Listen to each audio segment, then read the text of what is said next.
think first is let's touch on emotional stuff. Fear. Yeah.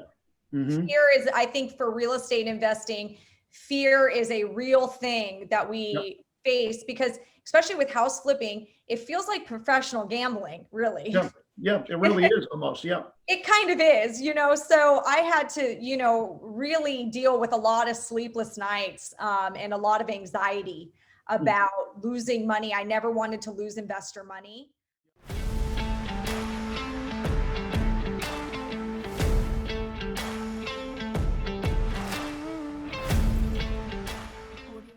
This is Brad Blazer, the host of Beast Nation, and today I've got a great guest. I've got a phenomenal real estate entrepreneur. Welcome, Lauren Hardy. Lauren, how you doing today? I'm good. How are you? I'm doing fantastic. Welcome to Beast Nation. It's a pleasure to have you here. This is where we share information, share knowledge with our listeners to empower them, really just help them be better and be more successful in their lives. So I'd love to get started and just, really know a little bit about your backstory, kind of how you got into real estate, and more importantly, what it's been able to do for you in terms of really change your life and allow you to be an entrepreneur. Well, I will absolutely get into that. I first have to say, I love the name Beast Nation. I think that's my favorite name of a real estate podcast of any of the ones I've done so far.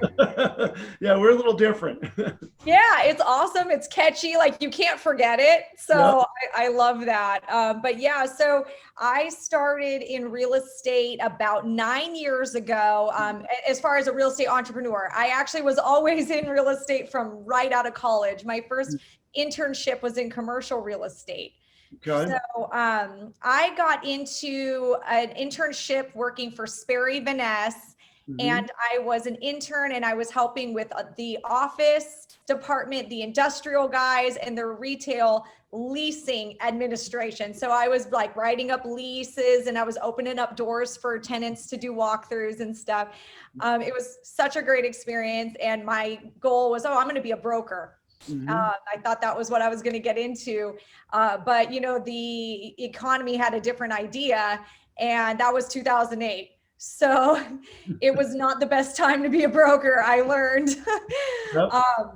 But I did start actually as like a junior broker. So I was, I got licensed and I did, I did a few deals, in the leasing space and got some listings, but man, at those times it was so bad. You can pay someone to lease out a space in a retail or office center. It was definitely a crazy time, kind of discouraging. I got into, from there, I knew I needed to get a job that would pay me a salary because I wasn't going to make the commissions that I thought I was for a while until we got out of this. So I got a job with Subway restaurants, corporate, like in their franchise development. So I went on the tenant side, and Subway was booming because Subways do very good in recessions because of the $5 footlong. So we were opening up Subways all throughout Orange County. So Orange County was my territory.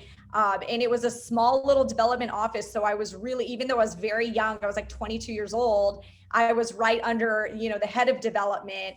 And I had all the same responsibilities he had.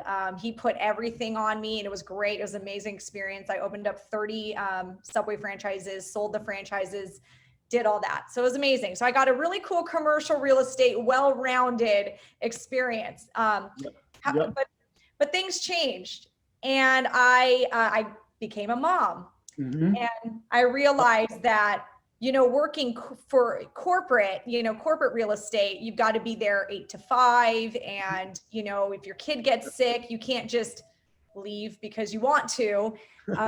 Yep. So I said, I got to find a way to be an entrepreneur through real estate. Real estate was all I knew. So I need to find a way. And I fell into house flipping. So, gotcha. Yeah. Gotcha. So when you made the decision to basically transform yourself from being corporate to being an entrepreneur, decided to get into real estate, did you enroll in any coaching or mentoring or training to get started, or did you kind of figure it out on your own? I did two things. I got coaching programs. Yep. A couple of them were hand-me-downs. So my brother started flipping before me. And back then, these coaching programs weren't like online in these online portals like Kajabi. Instead, they came in binders with CDs. Okay. Yep. So my brother would, came over and handed me a couple binders and said, here, check this one out and check this one out. These are the best ones. They're done by guys that are local in Southern California. These guys are flipping tons of homes, whatever. So I got on some education. I went through them, in like 1 week. Like I just dove in. That was all. I was obsessed. I listened to all the podcasts on at the time it was really only Bigger Pockets. And then my brother had been flipping about a year or two at that point. He'd done a few deals. I wouldn't say he did a ton, but he'd done more than me. So we came up with the agreement that, if I could find a deal, he would find the funding and he would teach me how to handle a rehab, and we would sell it and we would split it 50-50. So that's how I did my first 2 rehabs, my first 2 flip deals here. Gotcha. Yeah. So let's kind of fast forward. As you were getting started and you were learning the business, what were some of the biggest challenges or some of the biggest, I guess, things that you had to overcome to go from where you were when you started to where you are now? What were some of the biggest challenges that you had to work through? I think first is, let's touch on emotional stuff. Fear. Mm-hmm. Fear is, I think, for real estate investing, fear is a real thing that we face, because especially with house flipping, it feels like professional gambling, really. Yeah, it really is almost. Yeah. It kind of is, so I had to, really deal with a lot of sleepless nights and a lot of anxiety about losing money. I never wanted to lose investor money. So I was very prudent because of this fear. I was too prudent and I didn't take enough risk, and I probably should have. I'd actually probably be a lot richer if I did. So that fear is a big one that I've had to overcome, and man, I've really overcame it over the years. And I would say for me, and this is really personal to a local Southern California investor, is deal flow. Okay. We really suffered over here. We still are, with lack of inventory, because a fixer-upper in any neighborhood really in Southern California, there's a traditional buyer that would want it, and pay cash and have cash, and pay it and buy it for their daughter, and the daughter lives in it. It's very difficult in California to convince the seller to take a discount on their home. Sure. So, so deal flow was a big one. Gotcha.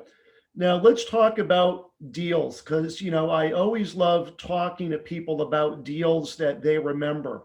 I'm sure that in your career as a flipper and as a rehabber, there's one deal that kind of stands out as maybe your favorite deal, or the one really that's kind of the most memorable for you. Maybe it was the biggest challenge. Maybe it was the biggest profit. What deal was your favorite deal of all the deals you've done? I would say most memorable, because it helped cut through that fear. Okay. Was the deal that took 2 years to close. And so I had a lot of fear, and I tell you, after this deal, my skin got real thick after it, and I learned so much from it. And it was something that I thought I was living in hell, and this is my nightmare. And then it turned into, I'm so glad that happened to me, because I am so empowered now. So it was a flip house. Now, this was a long time ago, so I don't remember exact numbers, but I bought this property from a note investor. Okay. So I met someone at a real estate seminar, and he trades notes. He did a presentation and he trades notes, and his specialty was buying defaulted seconds. Okay. So he would look for second mortgages that were in notice of default, but the person hadn't really, foreclosed yet. And that's very common in the note industry, because a lot of really wealthy people invest in notes, but then when the borrower stops paying, they kind of don't want to deal with it anymore. So he bought this note for God knows how much, maybe, I don't even know, probably $140,000 or something, probably not very much. And I believe I bought the house from him. I can't remember. The numbers are really, really, I'm not even gonna get into them because I don't want to get butcher them. But so he bought the second. Okay. Yep. And the property still had a first mortgage on it, but he knew the balance because he knew what he was doing. This guy knows what he's a note trader. He's a shark. Like he knows what he's doing. So he sold the house to me subject to having the first lien on it.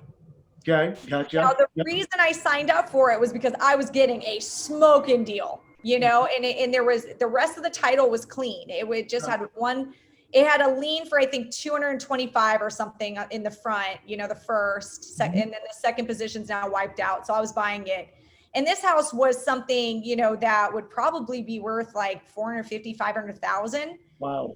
When it's fixed up. So I was like, no brainer. I tell you guys, these note traders, they don't understand like rehab and then resale. A lot of them don't, and they don't want to deal with it. So him and I've done other deals together, but anyway, after he got me sued. So this is where it went really bad. Okay. So the house was still occupied by the owner who foreclosed on her home, and she did not come to terms with that very well. And I went to, I started politely giving her notice saying, I'm going to give you cash for keys. I'm sorry you lost your home, but maybe this cash will help you out. And she said, you will be carrying my dead body out of here before you will be. Swear to God. Oh my God. Yeah.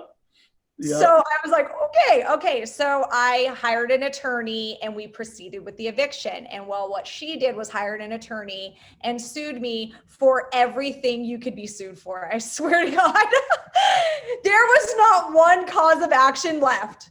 Like I got sued for everything, literally everything. I am 26 years old. Oh my God, you're getting sued. I'm like 27 years old. I don't even have money. They're like, what? I don't have anything for you to take. I am a little baby. Like, I'm just like this little, like, when I got served, like my daughter was like sitting, she's all little. And she's like, who is that? I'm like, oh my God. Like my life is over. Wow. So long story short, I had to go through the legal process. There is no other way to get through a lawsuit, but to get through it. And that's it. You can't, there's no weaseling out of it. Trust me, I tried. I was like, maybe we could talk to her. Maybe, no. So she goes through and sues me. Now in the process, so my attorney was really good. He was a really good title attorney. We went through the eviction, so I got her out. Yeah. And then he figured out that my legal fees are covered under title insurance. Okay, good. So you were made whole. I was made whole in that way. Like he was like, yeah, this is title because this was before you. The claims that she has is all before you. It was before me. She was saying she was wrongfully foreclosed on. Yeah. So that had nothing to do with me. So anyway, but I had to go through it. I had to hold the property. Total time was about 18 months to solve the lawsuit. Wow.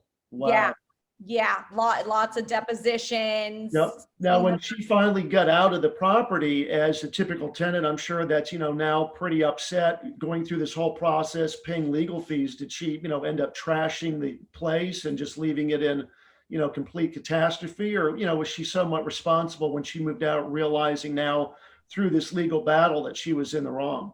So she already lived in trash. So it looked the way she was living. Yeah. So it was already a trashed house. But she we got her out and she didn't take her stuff. Wow. Because she was in that much denial. So then I had to go through California has this whole rule that you can't go throwing people's stuff out. You have to auction it publicly, and there's this so I hired a guy that did it for me, to do all because I didn't want to get sued again by her. So I had to handle this auctioning of her stuff. And then here was the tricky part. My attorney advised me to not do anything with the home because title insurance is not going to cover any improvements I make. And if we lose this house, then my improvements are gone. Gotcha. The problem was the house was unlivable. She was living in just I mean, trash. Like it was a trashed house. There was a pool in the backyard that's not functioning, had no water in it. Like I can't rent that. Yeah. And I can't rent to a fam. And then the other thing was she could drop the lawsuit at any day. So I can't just like go rent it, you know. And I, at the time, I didn't really realize, like I now looking back, I probably could have rented it to someone really cheap. Sure. But I was too nervous, you know, I was thinking more liability, getting sued again by now a tenant. And like, I was like, I just couldn't handle getting sued anymore. So I put up a security system and just watched it get broken into every other day. That was awful. And then finally I talked to my contractor. I said, do you have one of your employees that just wants to live here for free? And we'll just take care of it, so it stops getting at least broken into and getting worse. And we ended up putting someone in there. He actually like made it livable for him and his family. He got to live there for a full year. And then my contractor gave me a really good deal on the rehab, in the back end. So I actually think I recouped rent I would have collected. That rehab that he gave me a good discount. So wow. So you were able to take pretty much, I guess, as they say, a lemon and make lemonade out of it. Yeah. I made lemonade when I finally, so we settled with her because she was taking it all the way to trial. Yeah. But there's this final step where a judge will, I forget what some kind of hearing, but before it goes to trial, a judge will basically try to talk sense into one of the parties into settling. I forget what they call that. Yeah.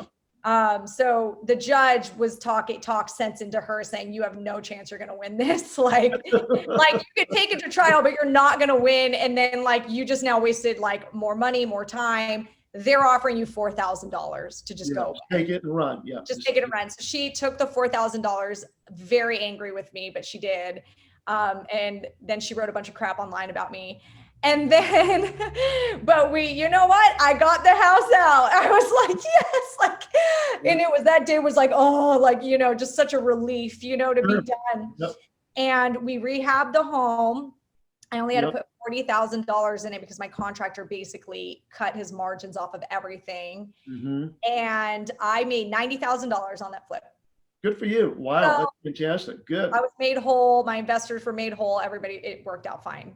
But it took you, like you said, almost 2 years in the process. Wow. Yeah, you know, I mean, I live here in Texas, which is a pro landlord state. I mean, our eviction process is pretty quick, where you can get tenants that don't pay or, you know, are behind out, you know, pretty quickly. Usually it's about 60, 90 days, where I know in other states like California, I mean, that process just drags on forever.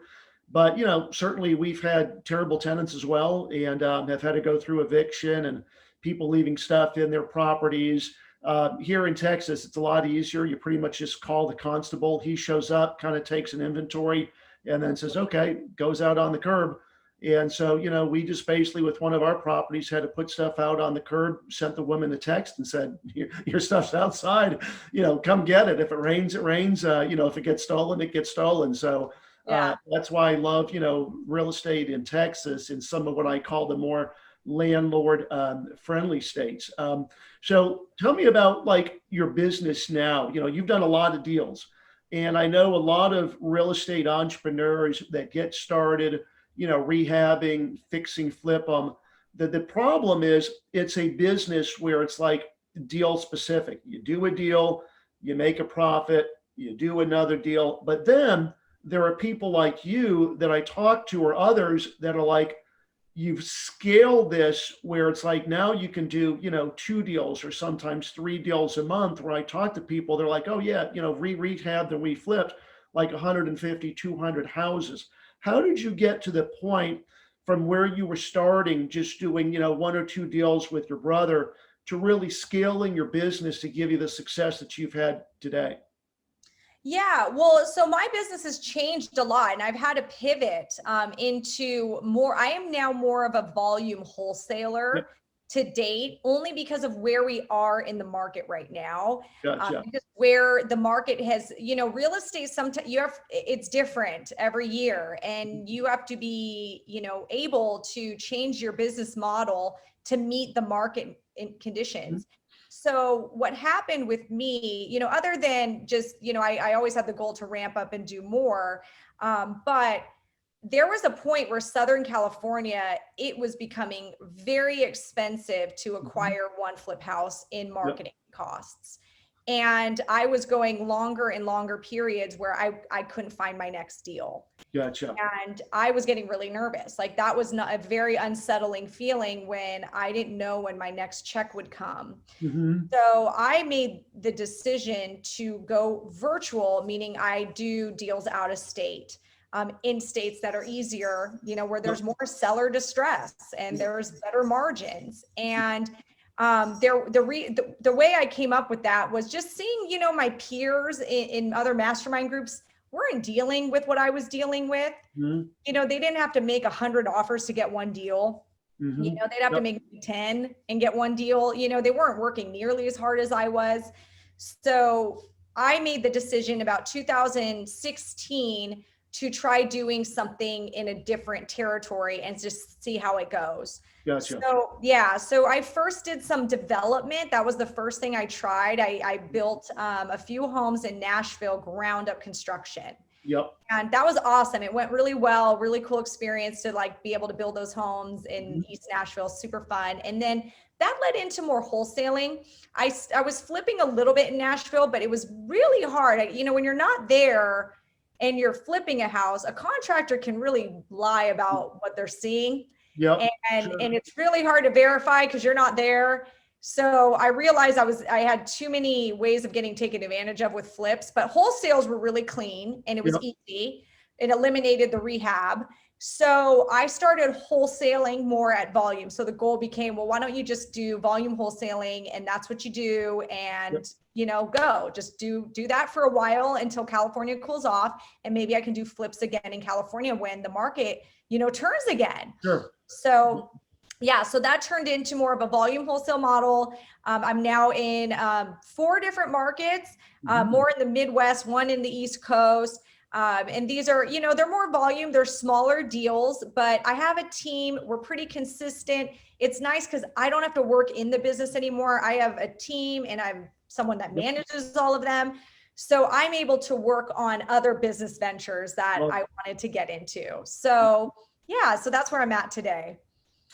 That's kind of where I wanted to talk about next. You know, the challenge for people that start off where you've been, and I have a lot of people that we're working with, obviously, in our program, they're like, it's always about the deal. You know, I can make 30,000, or I can make 60,000, or I can make 100,000, but it's always about the deal. And I'm constantly on this treadmill, chasing deals, flipping, rehabbing, wholesaling. I just want to get to a point, Brad, like you, where I can just sit back and it's like easy street. And, you know, the transition out of flipping, wholesaling, rehabbing for a lot of real estate entrepreneurs is to understand that the way to do that is to start investing in larger properties. You know, get into a 20-unit small multifamily, or, you know, start raising money and start buying multifamily so that you have one asset, but now you have 20 streams of income. Or, you know, if it's a bigger property, you have 60 streams of income where you have, you know, 60 people paying your rent. So like if you look out into the future for the type of business that you would like to have, let's say, you know, 24, 36 months from now, Lauren, where do you see yourself wanting to be as a real estate entrepreneur 2 to 3 years from now? Oh, I mean, 100% it's to buy a larger multi-tenant building. So my end goal has always been, I want to go back into commercial, you know, and maybe that's, you know, multifamily, maybe mobile home parks. I don't know yet the product type, but you know, a lot of people ask me, Brad, they say, why don't you take these deals down? I mean, look at what's crossing your desk, these single family. Oh my gosh, like, why are you not burying them? Why are you not doing that? And I'll tell you why. It was never my vision. I never dreamed of flipping houses. Yeah. I started out in commercial real estate, and I looked at the owner of Sperry Van Ness, ran Sperry, and said, I'm going to be him one day. So yeah, I was like, that's going to happen. You know, that was my dream. So, you know, yeah, I got into flipping as kind of a detour to meet my needs as a mother. Right. You know, and it's really opened up into a lot of crazy things for me that I, you know, now I'm like, well, I'm in, like, it's opened up so many doors for me right now, you know, but in the end, where I do see myself, I never saw myself being a landlord of a bunch of crap homes in Oklahoma. No offense, Oklahoma, but like, I just never saw that for myself. Right. Instead, because here's the thing, the single family, it's a lot of work. It's a hard business to scale. When you're doing a portfolio of these individual single family homes, Yep. that's bunch of individual single family homes with liability all over them. They're separated. They're all different structures that are going to have repairs, and it's harder to scale it. Yeah. You know, it's harder, and it's a slower snowball where you can take that same amount of energy of raising money, because I'm going to need to raise money, and I can just use it on one product, and that snowball was just now 50 units. Like I just bought 50 units in one transaction versus so that's my goal. That is my goal. So, you've obviously raised money, more, obviously on the single family side. But as somebody that, has had to raise money, how hard was it for you to raise money from investors? Like on a scale of 1 to 10, I always believe if you have a good deal, money will like come out of the woodwork, right? It's like, I got a great deal. As long as I can find people to talk to, they'll invest. But a lot of people think that raising money or getting investors is like next to impossible. And maybe it's because they're just not doing it right. Talk about your experience working with investors. I think it's a mindset thing. So when I first got started, I took first of all, I didn't understand what I had to offer. I didn't realize that actually like 10% interest is really good, on an asset that they have collateralized. Like, I didn't realize that was something great to offer. So there was this like, I'm begging you for something, you're helping me out. Where if I would have just flipped the switch and be like, no, I'm helping you out. Like, but you're new. So you're thinking that, they're helping you. So at first that the mindset was my first problem. The second problem was I was talking with people that didn't have money. Realistically, I should have just gone to, like, I don't know, Newport, go to Gulfstream, hang out at the bar for like an hour, and I probably could have found better qualified prospects. I was going to, the friends, the family, like, and, they weren't the people that really like, I wanted to go to. So I would say that was the two things really, was talking to people. Like if you have to convince them, they're not your investor. Right. They're not like if they get all like, oh, well, like, and they have this attitude like about their $25,000, like you're like, yeah, no, I want somebody where $25,000 is not a big deal for you. Exactly. So talking to the wrong people, when you get that vibe, just like move on. So make sure you fish in the right pond. And when you fish in the right pond, they'll come to you. So then I started getting investors to come to me by just posting my deals. And it really didn't take a lot. It was just a few people, like, like a guy that had a really wealthy family that I went to high school with that saw some Facebook posts. And he reached out. And now he makes a lot more money than he even did back then. He's been bugging me saying, when are we going to buy buildings and stuff? So, it's kind of like, it was a little bit of putting stuff out on social media, and then the right people talking to spending your energy on talking to the right people that actually have money is important. And, if you really are like starting to get creative, like I started asking like my doctors, plastic surgeon, like, it's LA, this is California. We all have a plastic surgeon. So, he connected me with a guy who owns hotels in Dubai, and like this guy invests in other real estate investments. And, so you just got to open up your mouth and talk to wealthy people. Yeah, exactly. I mean, the funny thing is, I always have found that the people that invest the larger amounts are the ones that give you the least headaches. It's like people that put in 25, 50,000, it's like they're calling you, like, how's my money doing? Yada, yada, yada. The people that write the big checks, like, here's $250,000. It's like, you never hear from them, And it's like they become the best investment partners because I think it's just they have more money and they can afford to take those risks, where for them, they're more, I won't say professional investors, but they just understand the business. They're like, here's the money. We have a deal. I signed the papers. I know what I'm going to get back in return. And as long as, we communicate every now and then, I'm a happy camper. So I largely get exactly what you just said. And it comes down to the difference in understanding. You can either fish for bluegills or you can be fishing for blue marlins. And it just is having those conversations with those more affluent people, finding out, where they go. And just like you said, really just feeling comfortable talking to people, whether it's your doctor, whether it's somebody, that just has money. It's just, understanding how to open up and just say, just out of curiosity, what do you like to invest in, or what are you doing with your money nowadays? And see if they'll tell you. That's great. That's wonderful. Well, great. I wanted to ask you, how can people connect with you? People that want to follow you, people that basically want to learn more, what's the best way for people to follow you? I think my Instagram, because everything funnels through Instagram and then you can find the rest. So my Instagram handle is This Mom Flips. I love it. Yeah. And I've got, I do have a YouTube channel. You can just look up Lauren Hardy. Beautiful, beautiful. For all you women out there that want to get into real estate, follow Lauren. She's been massively successful. I mean, hugely successful, and she's been able basically to, change her life, to stay at home, be a better mom, make a lot of money in real estate. So follow Lauren Hardy. Lauren, thank you so much for being a guest on Beast Nation. It's been awesome sharing your story. I hope that this touches the lives of a lot of people, and just want to thank you for being a great guest today. Oh, thank you for having me.